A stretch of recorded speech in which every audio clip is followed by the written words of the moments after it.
Thank you very much.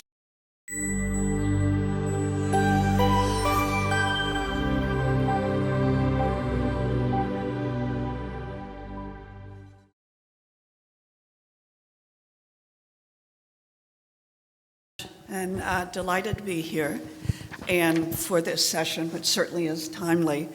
And what I'm going to try to do is go through the highlights of the report, and as Sharon mentioned, it's quite a big report, so this truly will be highlights. At the end, we'll try to talk about a few things as we think about the community gathered here, where there are action items for us. So here are the disclosures. This is a National Academies report.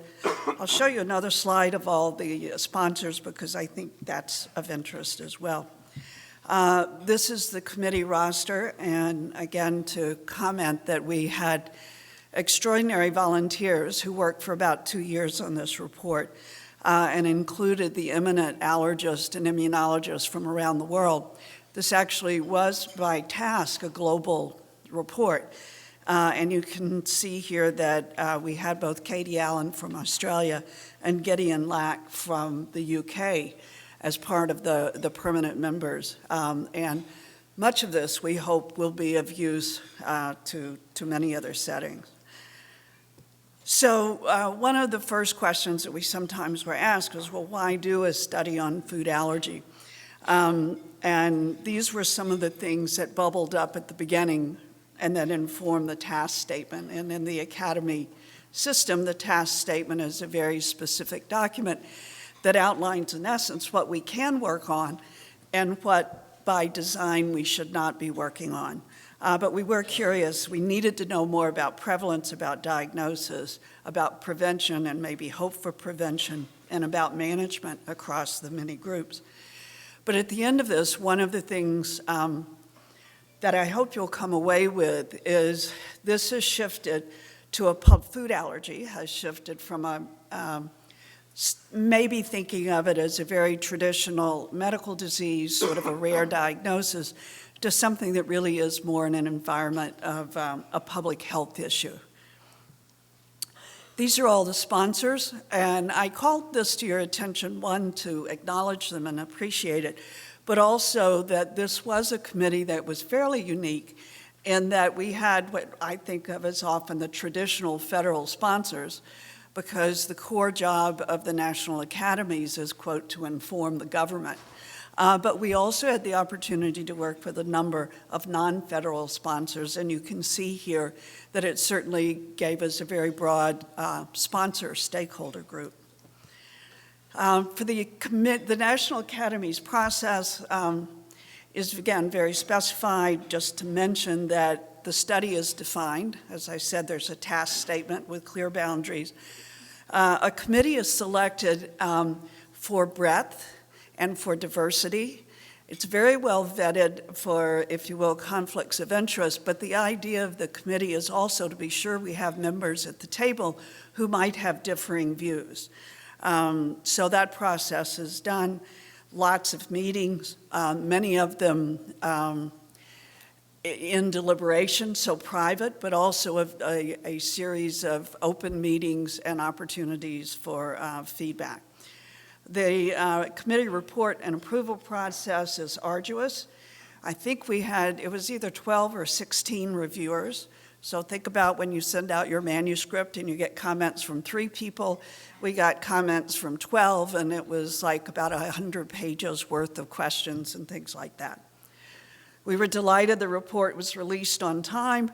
Upon release, it goes to the sponsor groups, and that we also are invited to the Hill to do brief presentations to the appropriate congressional committee, and again, generally the staffers, not the committee in session. And we'll continue the whole communications. We're delighted to be among our very first going to different societies and that sort of thing. So the statement of task really was to bring together what had been put together as the critical issues, the investigators from relevant fields, comments from clinicians and parents, and to develop a framework. We also clearly were asked to recommend actions that could be implemented by government and non-government agencies. And these were some of the first tasks these are sort of the bullet points of the tasks that we were asked to look at. So if you look at the report, you can see that it is pretty much driven by this. So in our scope of work, we had to first define what were we talking about and what we were not talking about. So this is classic food allergy. It's related to a specific immune response that is reproducible given exposure to a given food. So as you think about it, this is the IgE-mediated food allergy. This is not food intolerances. This is not some of the other important but different things outside of the IgE. From a clinical standpoint, you anticipate these to be almost immediate or pretty fast onset of reaction, that it can be triggered by a very small amount of exposure to the food allergen, and that it's the typical, what we might see, or you might end up in the emergency room for, with urticaria, angioedema, vomiting, diarrhea, itching, and the outcome of most concern is anaphylaxis, which can be fatal. So with the influence of our broad group, we worked within really a whole biopsychosocial framework. Let's see, and if I can, here we go. For the purposes of this meeting, I thought it was really very helpful. If you look at the outer circle, you can see that we have the relationship with industry practice, with government policy and regulation, but also in context of different countries and cultural and societal factors. So again, this whole compartment informed what we did. So I've always been a little disappointed this slide isn't a little bit brighter, but if you look across the top at all the icons on the level that says actors, as we went through this complex review, we kept trying to find out who could do what, that kinds of things. Who were the stakeholders, who could contribute in which ways? And here from the actors, you see research, government, healthcare, industry, public health, professional organizations such as this, educational institutions. And for each of these, there are places in, if you will, the pathway to safety that people can help. And the short-term idea, and by short-term we mean right now to the next few years, the goal really was to decrease the number of severe reactions. I think many people don't appreciate how common food allergy is, and for those who actually have the diagnosis, how frequently something goes a little wrong and they get sick. So we would like to decrease that, and we'd certainly like to decrease the risk of respiratory and anaphylactic reactions. There's a great deal that, if you look through the report, that you come to appreciate that this diagnosis affects the quality of life of both the patient and the whole family. That they spend a lot of time thinking about food and how to keep the person with the disease healthy. Unlike most other medical situations where you can sort of avoid some things, we all have to eat. And the younger you are, the more frequent you are eating. So parents are looking at little kids and infants who are eating 6 and 8 and 10 times a day, every single time, trying to think about how to be sure they're not putting them at risk. So that whole complex is there. Quality of life really is important. And then for long term, of course, the goal is to be able to prevent food allergy, preferably, and if not, to be able to treat it with a great deal of success. So prevalence, now I'm going to go through some of the content areas. You would think that we know a lot about the prevalence of food allergy, but we don't. The data are very weak, they're very heterogeneous, and I just use this slide as an example, not other than to say, when we went looking for evidence of very carefully good epidemiology, there wasn't any. And this just happens to be one of the things that when people say, well, we feel like the prevalence of serious food allergy has increased, it appears to be really true. This slide just shows from the 1998-2000 up to 2006, the number of hospitalizations in children that were related to food allergies or hospital discharges. And this is one of the times that both the data and the true attributing the hospitalization to food allergy is probably true. But the range from prevalence is 0.5% to 3%. It's commonly said it's doubled in the last decade. We really don't have evidence for those sort of things. So one of the first recommendations from the committee, and again, you'll see this style in my slides, the committee recommended that the CDC take the lead and do a really very high-quality prevalence estimate on food allergy that would be statistically sound. And for all of you, you would think of the very bullet points that we have here, but calling out this is going to have to be a big study. We need both children and adults. And in fact, we need information that will be race and ethnicity and SES and geographically determined. So around the issues of diagnosis and prognosis, again, it was very interesting that, and it's often the case when you have a complex disease that we don't know how to treat very well, there are all sorts of diagnostic tools, and some of them are not useful at all. And in each of these, part of why the book's so big, there's a very nice review of literature on each of these issues. So one of the things that the committee really urged is that the allergy diagnosis really only be given with the most reliable test, and the non-standardized or unproven tests be avoided. There are a number of things in the pipeline that might help with this, but they are not available today. And then related to that, because there is so much misdiagnosis, I'm a pediatrician, so I can use my group. If a primary care pediatrician says, oh, you have an allergy, whatever, to milk, that family will carry that diagnosis and change their whole lifestyle around that.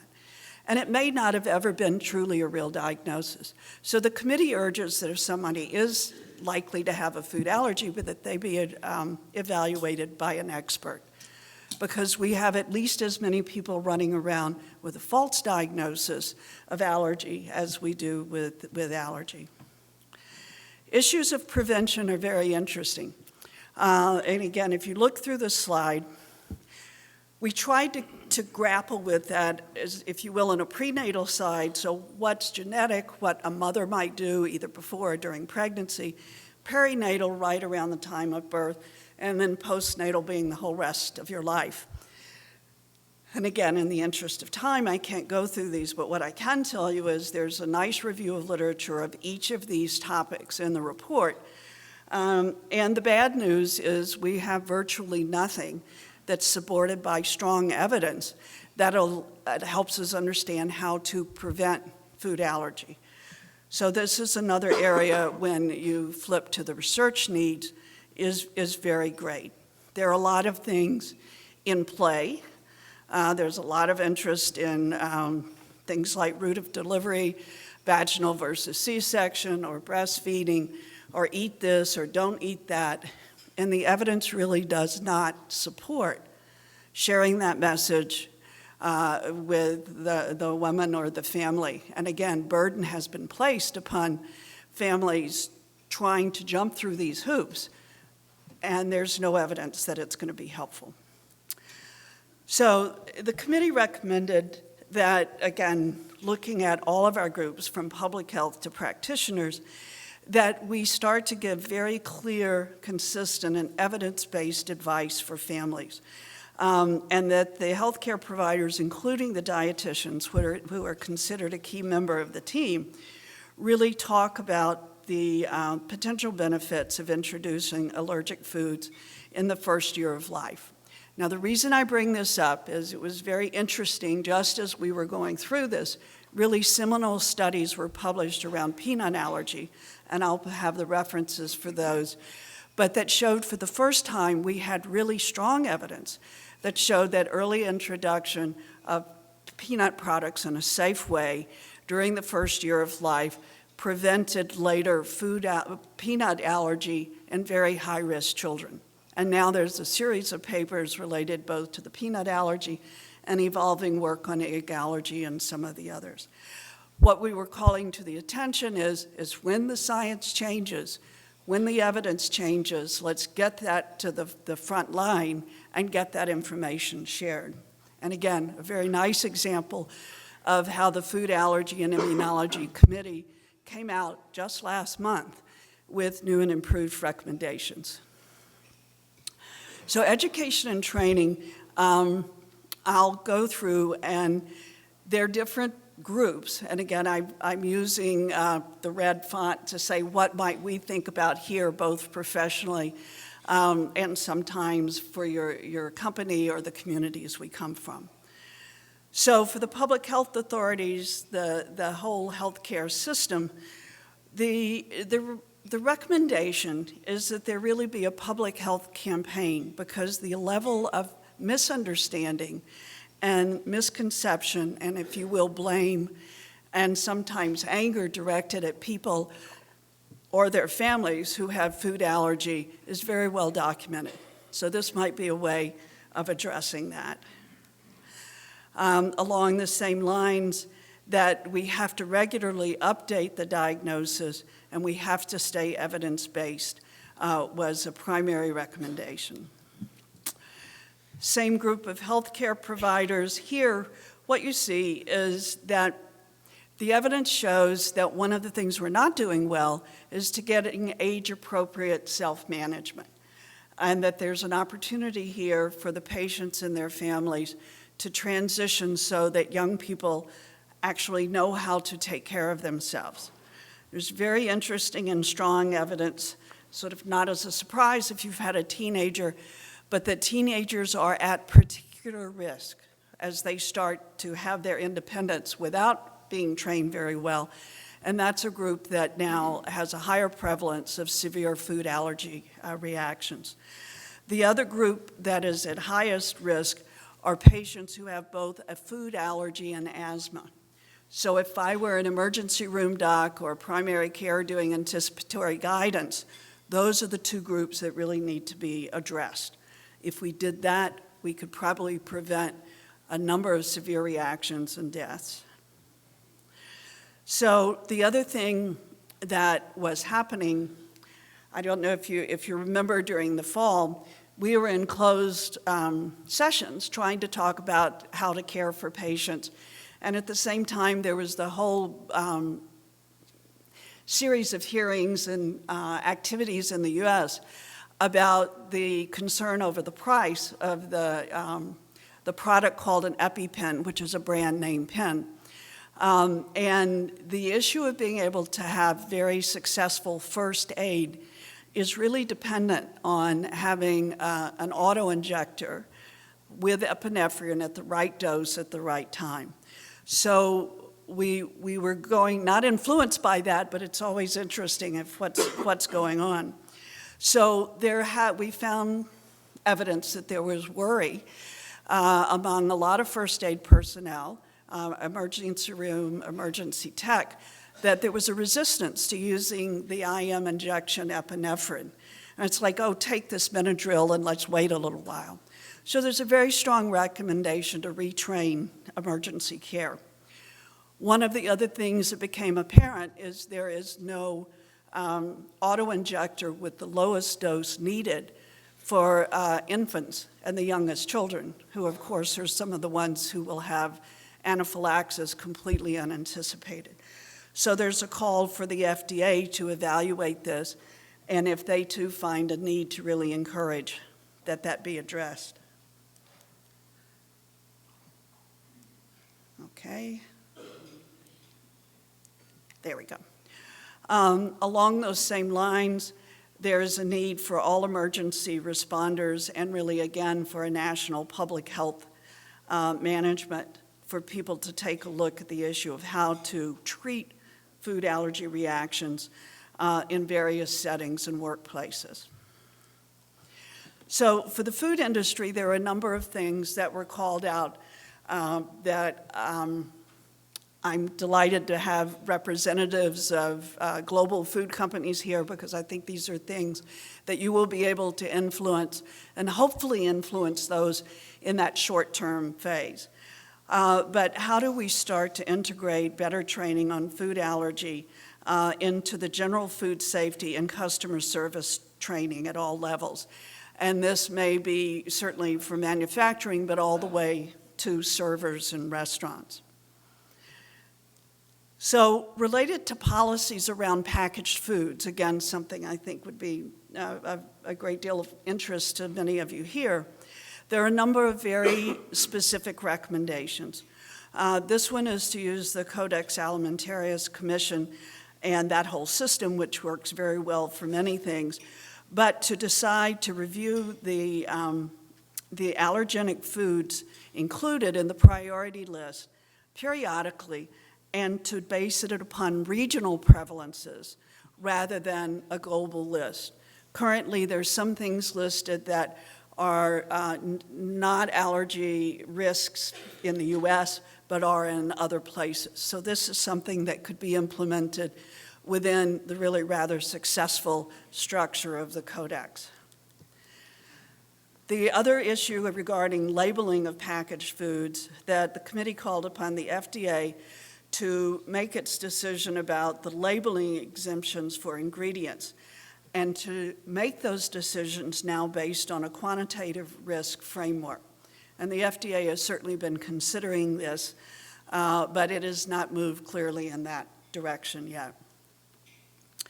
Along the same lines with packaged food, the precautionary allergen labeling system, which again, Steve's comments will be more related to, this was a system that was intended to protect the public health, but evolved into, so this is when you see this product was made in a place that may have led to exposure to allergens. What it has led to is taking many, many, many other foods out of the food supply for people with allergy because of the it may contain. So this is a call to really reevaluate that system and to consider a new system, and we call attention to what has been very successful in Australia and New Zealand, the VITAL system, as an example of something that could be implemented. The issue of safety in particular settings was something that the committee spent a good deal of time talking about, and was very clearly part of our task statement. And we were looking for ways to implement and improve, use things that already existed. So one of those is the 2013 Fda Food Code, which was passed a number of years ago, but accepting it as voluntary. So not all states have done that. So one of the things that the committee urged is that all the state and local groups sign on to this code, because it already has well-developed approaches to improving safety around food allergy. So again, in the settings, one of the issues really was about people in schools, daycare, different educational settings, and also in airlines. Those were the areas that were brought up where there are changes to policies that could really improve the public health and decrease the risk of severe reactions.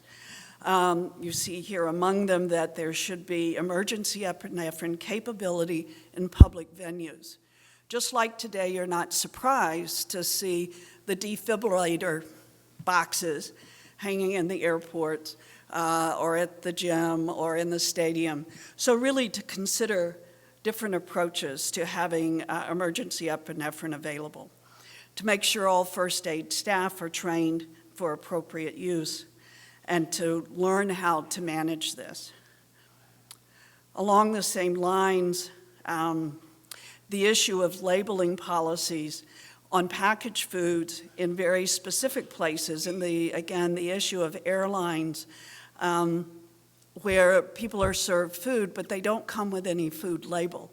And again, the committee had a number of recommendations that could be implemented in that setting. So research priorities are vast, and so I'm not going to go through those and encourage you to look at the book. In closing, I wanted you to see these are the publications that really have led to what I think is a dramatic change in how we think about food allergy as a disease that might be prevented or treated. The LEAP study and the LEAP On study were the pivotal studies out of the UK, and then continued oral tolerances with that.